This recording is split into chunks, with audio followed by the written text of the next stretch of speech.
Hi everyone. I've not been in the garden for a wee while doing a lot because it's just been so hot recently, but I thought I'd put something on today because the cherry plum is just looking fantastic. The leaves are turning from bronzy colours to red before the leaves drop, and I had to get it in. But my thoughts are now turning to what I didn't like in the garden and what I'm going to keep in the garden.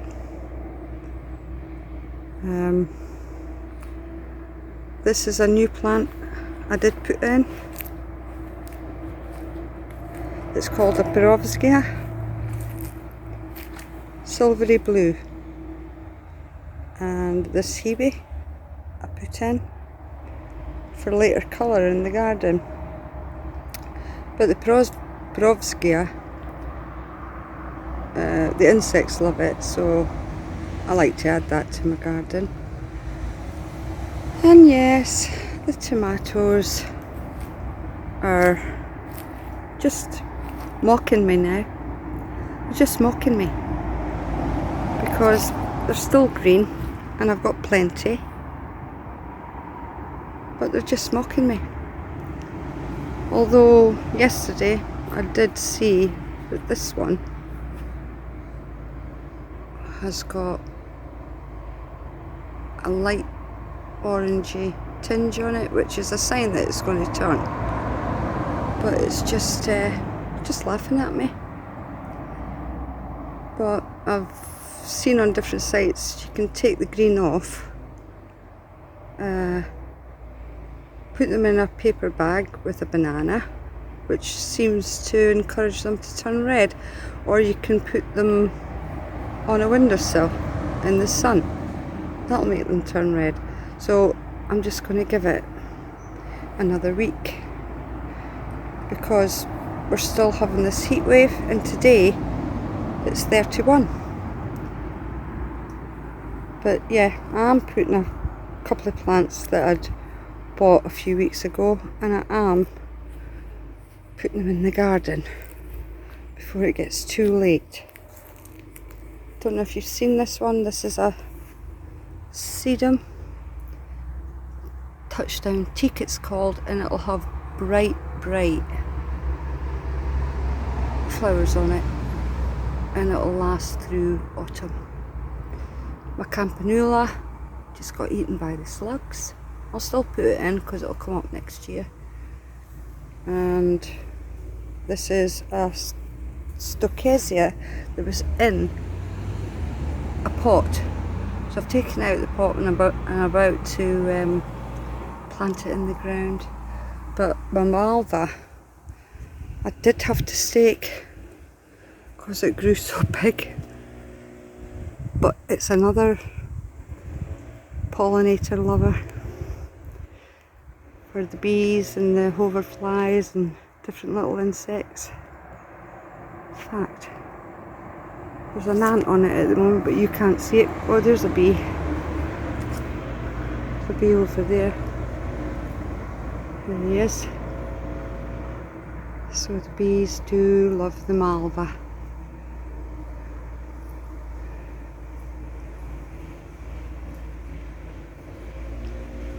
And look at that sky. Not a cloud.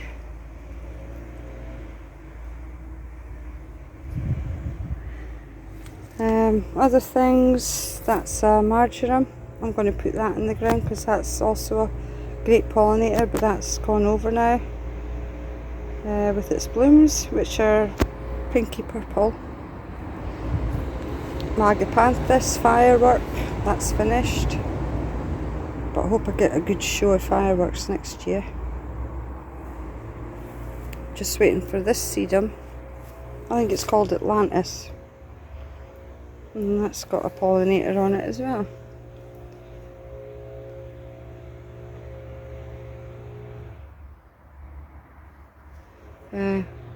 That'll bloom right into October, the sedums. My erysimum still going. I've cut back the flowers on it a couple of times. Might come up next year again, but they don't last year after year, the erysimums. You might get 2 or 3 years out of it, but it smells gorgeous, and again, the pollinators love it. This is my cotoneaster. My water feature's just off at the moment. I'll turn it on tonight when the lights come on as well. My echinacea.